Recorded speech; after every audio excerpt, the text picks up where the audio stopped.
और सभी विद्वत जनों को मेरा प्रणाम। नमस्कार जितेंद्र, बहुत दिन के बाद आपको देख रहा हूँ भाई। प्रणाम। चलो, प्रणाम प्रणाम। सबसे पहले मैं अपना परिचय दे लूं।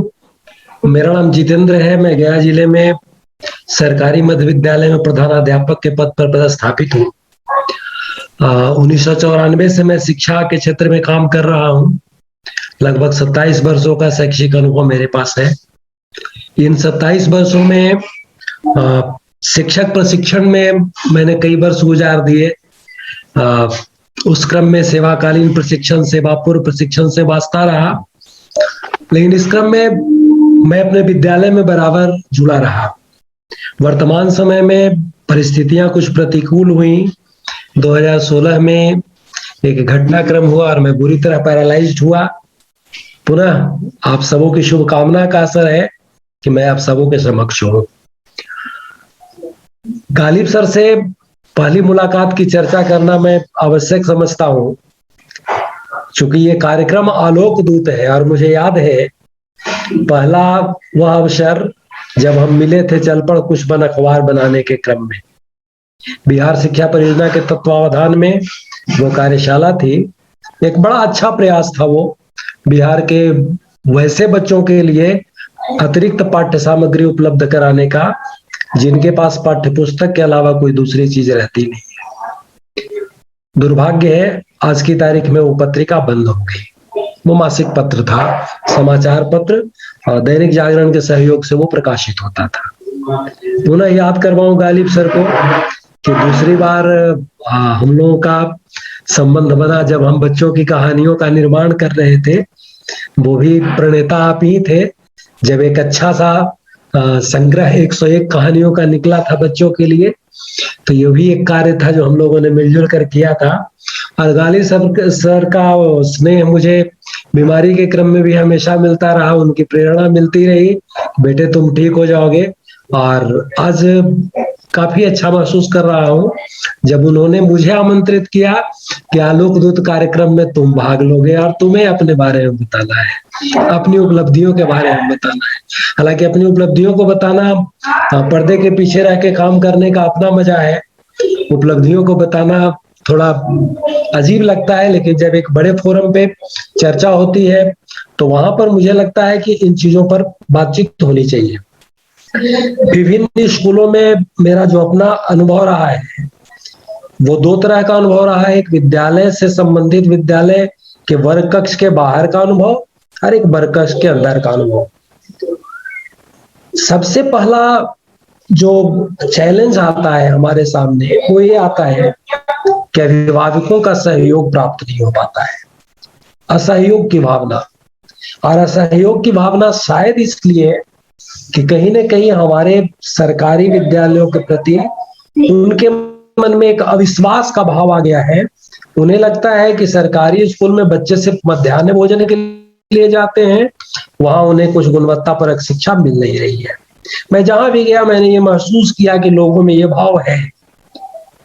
इसको मैंने चुनौती के रूप में लिया और मुझे लगा कि आखिर जब तक जो पालक हैं जो अपने बच्चे को पूरे विश्वास के साथ मेरे विद्यालय में नहीं भेजेंगे, तब तक तो मेरे विद्यालय का कल्याण संभव ही नहीं है।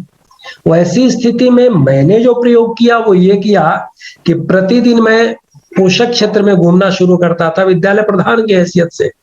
घर घर जाना, अभिभावकों से बातचीत करना, जो बच्चे नहीं आ रहे विद्यालय उन बच्चों को उनके घर से बाहर निकालना। और उसका प्रतिफल ये नजर आया कि मैंने देखा कि 10-15 दिनों, 15-20 दिनों के अंदर विद्यालय और संपूर्ण गांव की तस्वीर बदलने लगी।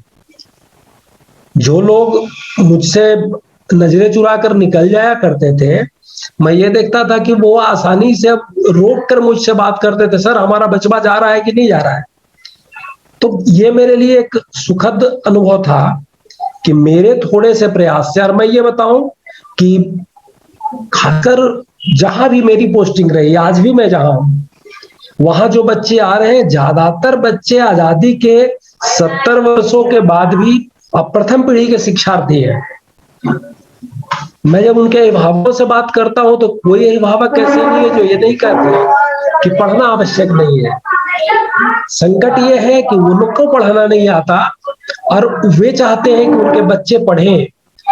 अगर मैं पूरी ईमानदारी के साथ उन बच्चों के साथ न लगूं तो शायद ये अपनी भूमिका के साथ अन्याय होगा। और मैंने ये महसूस किया कि अगर मेरे ऊपर उनका विश्वास जम गया तो मेरे विद्यालय पर उनका विश्वास जम जाता है और नतीजा ये होता है कि मेरे यहाँ बच्चों की जी जी सर, थैंक यू। तो मैं ये कह रहा था कि सबसे पहली जो चुनौती है कि अभिभावकों का विश्वास हम अपने विद्यालयों के साथ, विद्यालयों के प्रति कैसे जीते, इसके लिए ये चुनौती बहुत आसानी से सुलभ हो रहा है। वो ये हो रहा है कि हम अभिभावकों के बीच संबंध स्थापित करें। हो ये रहा है कि अगर 10 साल 20 साल 94 की मैं अपनी बात याद करता हूँ तो मोहनपुर के सिमरा ग्राम में मेरी पोस्टिंग हुई थी प्राइमरी स्कूल में शिक्षक के रूप में। मैं स्कूल पे ही रहता था, सैटरडे को घर आता था और सोमवार से सैटरडे तक स्कूल पे ही रहता था। एक एक घर के लोग मुझे जानते थे, एक घर के लोग को मैं जानता था। आज की तारीख में स्थिति ये हो गई कि स्कूल शिक्षक ये समझ रहे हैं कि मैं सिर्फ स्कूल के लिए हूं, स्कूल जाना है, बच्चों से संबंध रखना है, पुनः मुझे वापस आ जाना है। जबकि अभिभावक का गहरा संबंध अपने उन बच्चों से है। चुनौती यह है कि जब तक हम उनके अभिभावकों तक अपनी पहुंच सुनिश्चित नहीं कर पाएंगे तब तक विद्यालय से उनका पूरा पूरा जुड़ाव नहीं होगा। हो यही रहा है कि हम जा तो रहे हैं लेकिन अभिभावकों से कट गए हैं। तो एक बड़ी चुनौती सभी जगहों पे ये आ रही है कि अभिभावकों का कहीं न कहीं अविश्वास सरकारी सिस्टम के प्रति तो है, चूंकि तीनों अभी गालिब चाह ने चर्चा की थी कि कहीं न कहीं बच्चा फोकस में तो है लेकिन अभिभावक, शिक्षक और समुदाय सरकार या कह लीजिए आप विभाग, इन तीनों के अंडरस्टैंडिंग आपसी जब तक ठीक नहीं रहेगी तब तक उस बच्चे का विकास संभव नहीं होगा। लेकिन मैं ये मानता हूं कि सबसे पहला जो संबंध होना चाहिए वो शिक्षक और अभिभावक का। शिक्षक अभिभावक के बीच तालमेल अगर होगा तो तय है कि बच्चे का विकास अवरुद्ध नहीं होगा, बच्चे का विकास होगा। तो पहली जो चुनौती मेरे सामने आई थी वो ये आई थी। दूसरी जो चुनौती थी वो कहीं ना कहीं लोगों के मन में इस मिड डे मील को लेकर शिक्षकों के प्रति एक बहुत अजीब सा भाव है कि सारे शिक्षक मिड डे मील में कुछ ना कुछ कर रहे हैं। एक शिक्षक होने के नाते इस दर्द को मैंने बखूबी समझा है, झेला है, क्योंकि मैं जहां रहा हूं विद्यालय प्रभारी या प्रधान के रूप में ही रहा हूं।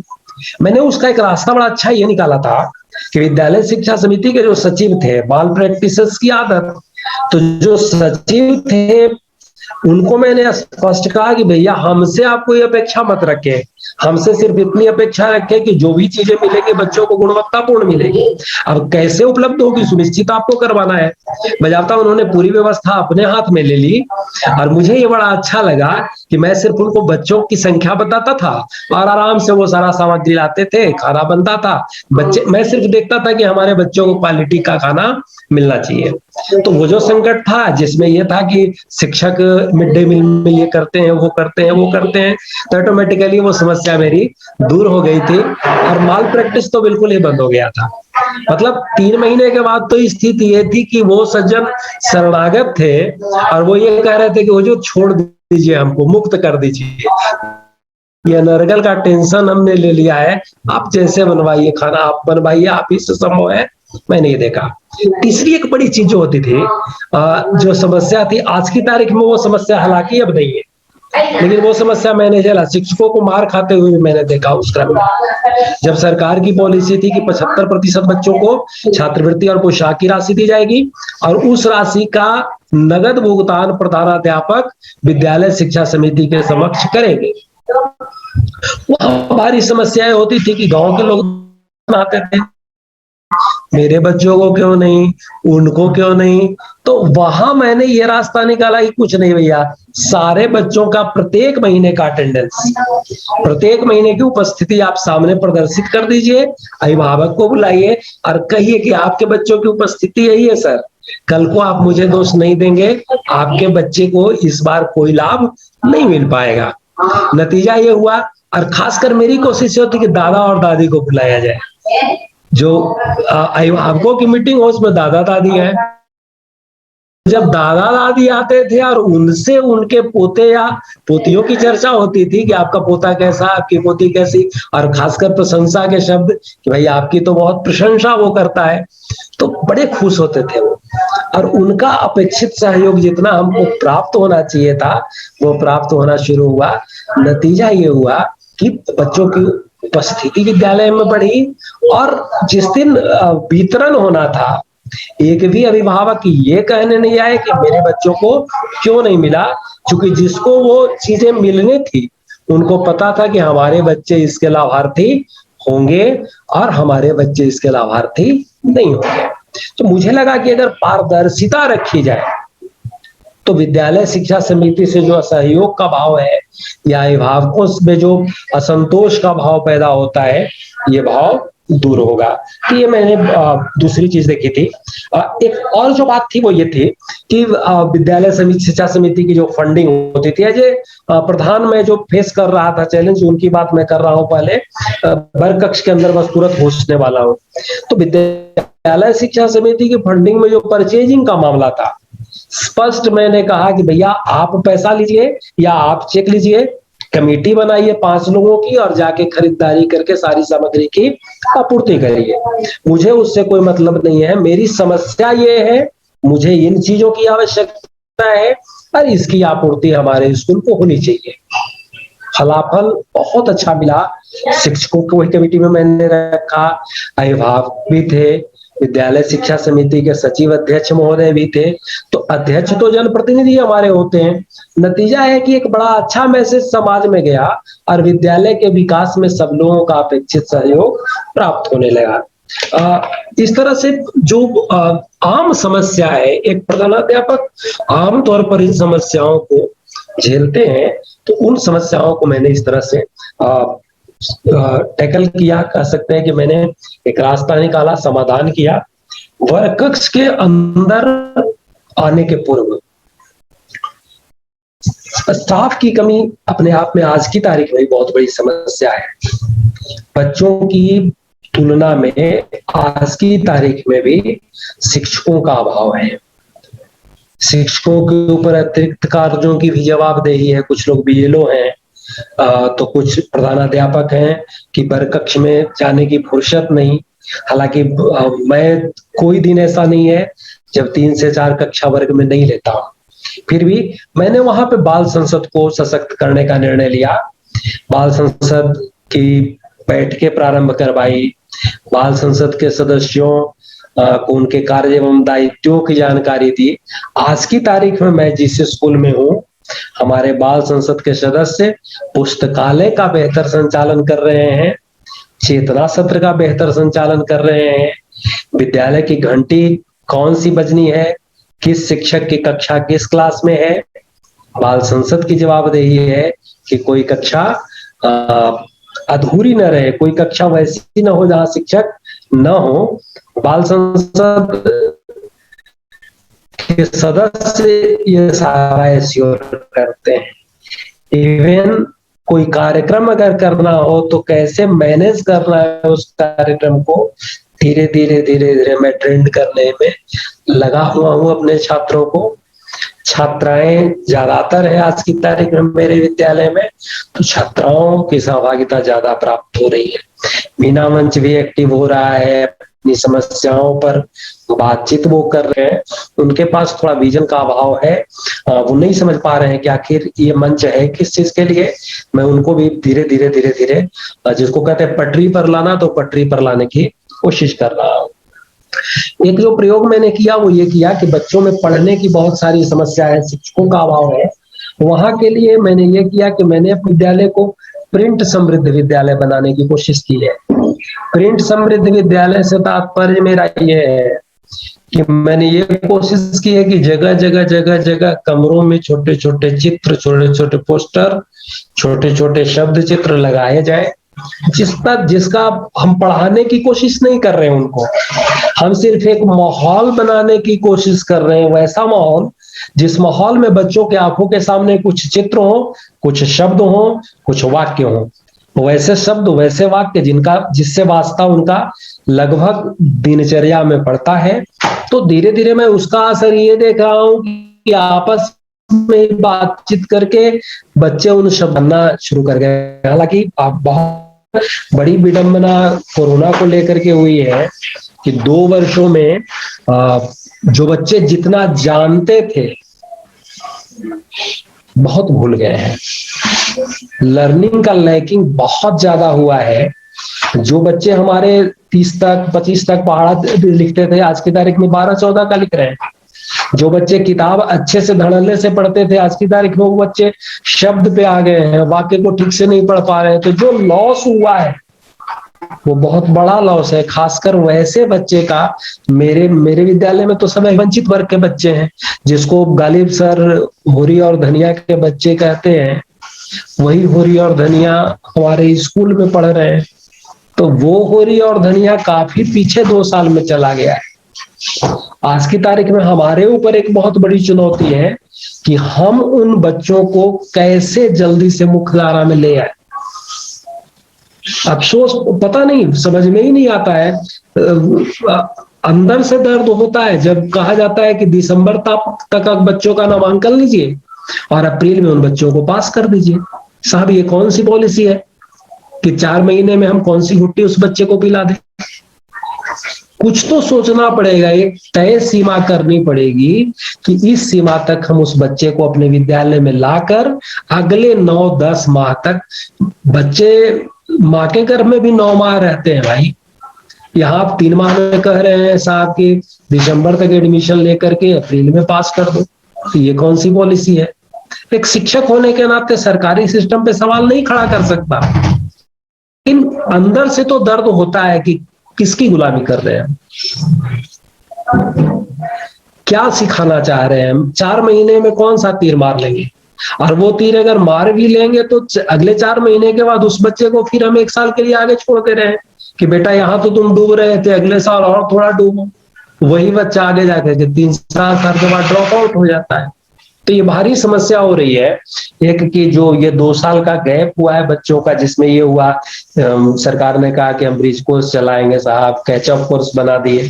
हस्र बहुत बुरा हुआ। गालिब सर का एक कोट याद है हमको कि हाल में उन्होंने एक मैसेज किया था कि शिक्षकों के बीच मैंने बिहार का नक्शा दिया और सबको भरने के लिए कहा, तो स्थिति जो थी वो प्रत्यक्ष थी। नक्शे को लेकर सर मैंने एक प्रयोग किया। आपके उस पोस्ट के बाद मुझे याद आया कि नक्शा एक बड़ा कमजोर पक्ष है। मैं अपने बच्चों से पूछता था कि बेटा गया से पटना जाना है तो किधर जाना पड़ेगा, तो कोई बच्चा पूरब की ओर हाथ करता था, कोई पश्चिम की ओर करता था, कुछ बच्चे उत्तर की ओर हाथ करते थे। तो मैंने कुछ नहीं किया, मैंने 4-5 नक्शा टांगा अपने विद्यालय के वर्ग कक्ष में और मैंने बच्चे को उत्तर दक्षिण पूर्व पश्चिम की जानकारी कराई और सिर्फ यही कहता था कि तुम ये देखो कौन सा जिला किसके पूरब, कौन सा जिला किसके उत्तर, कौन सा जिला किसके दक्षिण, कितने जिले कोई मतलब नहीं। आज की तारीख में मैं आपको बताऊं कि बिहार की बात तो छोड़ दीजिए, भारत के प्रत्येक राज्य, उसके बगल के राज्य जाना पड़ेगा तो किस दिशा में जाना पड़ेगा, क्लास 5 से लेके 8 तक के बच्चे आपको बेधड़क बताएंगे। तो ये उपलब्धि रही है। आपके उस छोटे से प्रयोग के बाद मेरे दिमाग में आया क्या करें कि ये बच्चों को आए, और आज की तारीख में वो उपलब्धि मिली है। तो कह सकता हूं कि मैप अगर जिला का, राज्य का, देश का या विश्व का कक्षा में कई जगहों पे लगाया जाए तो एक भारी दिक्कत है बच्चों के साथ। नॉर्थ साउथ ईस्ट वेस्ट तो कर लेते हैं, उत्तर दक्षिण हाथ भी कर लेते हैं, लेकिन पूछा जाए कि गया से औरंगाबाद जाना है तो किस दिशा में जाना है, तो वहां पे बल्ब उनका फ्यूज कर जाता है। नहीं, जैसे ही नक्शा हम टांग दे रहे हैं और उत्तर दक्षिण पूर्व पश्चिम बता दे रहे हैं उनको, वो कॉन्सेप्ट क्लियर अगर हो गया, और बच्चे को मैं तो कहता हूं बच्चों को कि बेटा इस नक्शे को देखकर तुम कितने प्रश्न बना सकते हो बनाओ, और ये प्रश्न अगर बना तो ये प्रश्न अपने साथियों को दो, और वो साथी तुम्हारा इसका उत्तर ढूंढ पाता है कि नहीं, ये देखो। तो मजेदार ढंग से बच्चे खेल भी रहे हैं, और खेल खेल में भारत और बिहार के नक्शे की जिसको कहते हैं शल्य चिकित्सा करना, तो वो शल्य क्रिया कर रहे हैं, ऑपरेशन कर रहे हैं नक्शे का, कि कितनी सूचनाएं उन नक्शों से निकाली जा सकती है। तो एक हुआ। एक और प्रयोग मैंने ये किया था, मैं ये देखता था कि चेतना सत्र मेरे यहाँ बच्चे खुद से करवाते हैं। चेतना सत्र में गुरु वंदना, प्रार्थना, अभियान, गीत, जीके, जो भी करना था वो बच्चे करते हैं। मैंने देखा कि उस जीके का कोई मतलब नहीं रहता था। 10 सवाल बच्चे पूछते थे और उनको कुछ याद ही नहीं रहे, अगला दिन पूछे तो फिर गायब। तो मैंने सिर्फ ये कहा कि नहीं, एक दिन में सिर्फ जीके का एक सवाल, एक कक्षा एक सवाल, 8वां क्लास का एक सवाल, 7वां क्लास का एक सवाल बच्चे पूछें, और अगले दिन फिर उसकी पुनरावृत्ति होगी, तब फिर एक नया सवाल।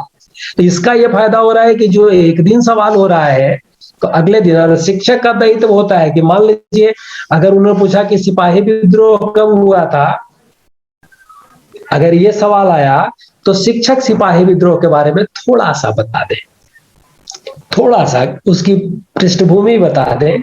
तो इससे क्या हो रहा है कि उस सवाल से कनेक्टिविटी बन जा रही है, और बच्चे उसके विस्तार में भी जा रहे हैं। हम पूरा उनको नहीं खोल रहे हैं, बस जिज्ञासा जगा कर छोड़ रहे हैं कि आगे भैया जो ढूंढना है बड़े बच्चे ढूंढ लो। तो ये एक काम हो रहा है सर। फिर एक और काम हम लोग ये कर रहे हैं, ये ऑपरेशन टोको चला रहे हैं। ऑपरेशन टोको में स्वच्छ दुकान है। बच्चे क्या करते हैं, दुकान में गए, लेस खरीदा, बिस्किट खरीदा, जहां के तहां रह पर गिरा देते हैं। महात्मा गांधी की जो जयंती मनी, तो उस दिन मैंने बच्चों से ये करवाया कि बेटा शपथ लो कि जहां तहां रह पर नहीं फेंकोगे। तो बच्चे हैं, शपथ बड़े भूल जा रहे हैं, बच्चे भूल गए तो क्या भूल गए।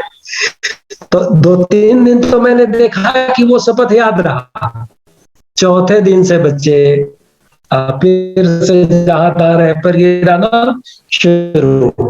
तो मैंने कहा कि ऑपरेशन नजर आ जाए, और क्यों नजर आ जाए, तो ऑटो को भैया तुम क्यों गिरा रहे हो यार, चलो जाकर के डस्टबिन में डालो। तो एक बड़ा अच्छा प्रयोग हो रहा है, और धीरे धीरे उसमें सफलता मिल रही है। ऑपरेशन टोको चल रहा है, शुरू हुआ है भी नया नया। ऑपरेशन टोको पूरा सफल हुआ है नहीं कह सकता, लेकिन शुरू हुआ है, बस सिर्फ ये कहूंगा। एक और अच्छी बात है कि बच्चे एक बोर्ड लगाते हैं, व्हाइट बोर्ड डेली बाहर में, और उस पर आज का विचार बच्चे अंकित खुद से करते हैं। सैटरडे को मेरे यहाँ स्वतंत्रता की घंटी 1 घंटे की होती है, फ्रीडम घंटी। जिसकी जो मर्जी वो करो, लेकिन किसी की शिकायत शिक्षक के पास नहीं आनी चाहिए। बंधेज सिर्फ यही है कि किसी की शिकायत शिक्षक के पास नहीं आनी चाहिए। तो मजेदार होगा, कोई बच्चा रंगोली बनाता है। मैंने आज कुछ तस्वीर गालिब सर को भेजी थी, कल की ही वो तस्वीर थी, जिसमें हमारे क्लास 6, 7, 8 की बच्चियों ने रंगोली बनाया। क्लास 3, 4, 5 के बच्चे आराम से सफाई कर रहे थे, और बड़ा एक निर्मित बिल्डिंग है। मैं सुखद आश्चर्य मुझको हुआ कि 3 बच्चों ने मिलकर उस बिल्डिंग के नीचे वाली जगह को प्लेन कर दिया, और प्रार्थना सोमवार से वहां शुरू होगी। ये है बच्चों की शक्ति। मुझे लगता है कि अगर हम बच्चों को स्वतंत्र छोड़ें, स्वतंत्र चिंतन की ओर उन्मुख करें, तो मजेदार रिजल्ट मिलता है। पुस्तकालय मैं गया था स्कूल में, तो डेढ़ था, एक बक्से में पुस्तकालय है, कुछ और पुस्तकें मैं घर से भी ले गया।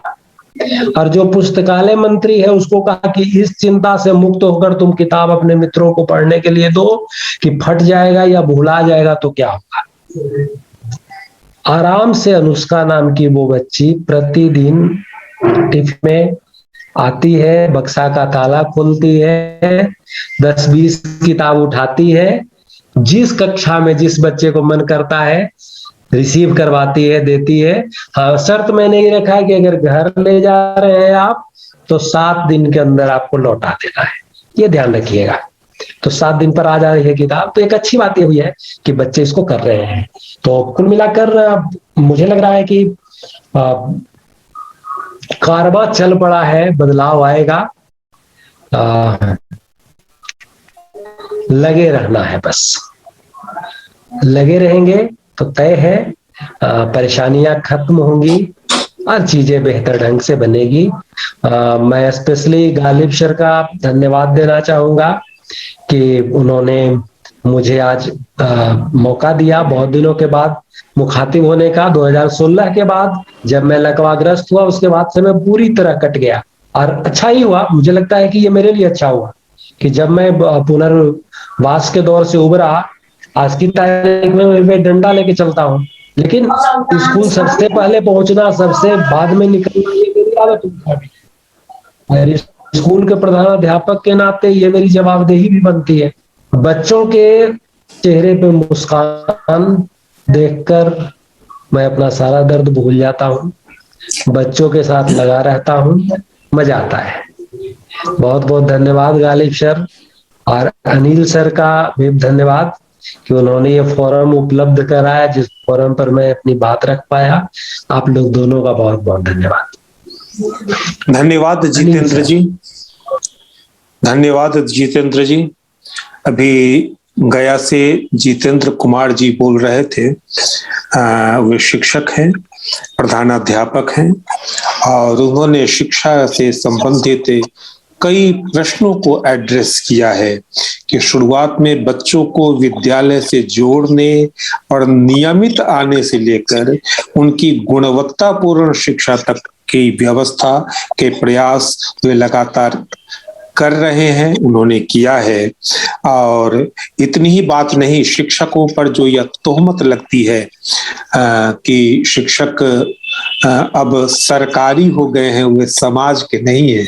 जो पहले कुछ दिन पहले तक शिक्षक समाज के पार्ट हुआ करते थे, अब धीरे धीरे जो वह समाप्त होता चला जा रहा है, ये अवधारणा जो मिटती जा रही है, उस अवधारणा को भी पुनर्जीवित करने का उन्होंने प्रयास किया है कि शिक्षक भी उसी समाज का एक पार्ट है, और जो सामाजिक लोग हैं वे भी विद्यालय के साथ और शिक्षण प्रक्रिया के साथ जुड़ाव महसूस करें। धन्यवाद जितेंद्र जी। अब मैं अगले वक्ता के रूप में पुष्पा जी को आमंत्रित करता हूं। पुष्पा जी नवादा से शिक्षिका हैं। उन्होंने बहुत अपने व्यक्तिगत जीवन में भी और शैक्षिक जीवन में भी कई संघर्ष किए हैं, तो मैं सादर आमंत्रित करता हूं श्रीमती पुष्पा कुमारी जी को। पुष्पा जी।